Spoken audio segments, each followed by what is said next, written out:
ఏడాది పాలనలో కూటమి ప్రభుత్వం అన్ని రకాలుగా విఫలమైందని మాజీ మంత్రి వైసీపీ నేత బుగ్గన రాజేంద్రనాథ్ రెడ్డి విమర్శించారు.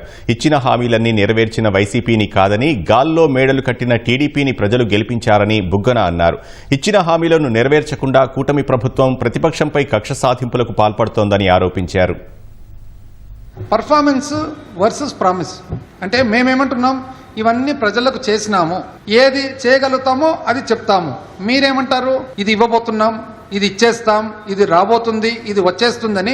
ప్రజలు దేన్ని నమ్మినారని ప్రతిసారి మీరు వచ్చినప్పుడు చాలా ఇబ్బందికరమైన పరిస్థితి అంటారు. అంటే మీకు ఒకరికైనా ఇబ్బందులు? ఇప్పుడు ఇవన్నీ కోవిడ్ అనే ఇబ్బందులు ఉంటే కూడా చేసినామా లేదండి? మీది సూపర్ 6 ఏమో కానీ ప్రజల దృష్టిలో మాత్రము ఫస్ట్ బాల్లోనే అవుట్ అయినారు. మీరు పాజిటివ్గా పరిపాలన చేయండి, ఫీల్ గుడ్ అనేది రానియండి. నిన్న రోజు పేపర్ తీసుకుంటానే వాళ్ళని అరెస్ట్, వీళ్ళ మీద కేసు, వాళ్ళని వేసినారు, వీళ్ళని ఫీల్ బ్యాడ్ వద్దు.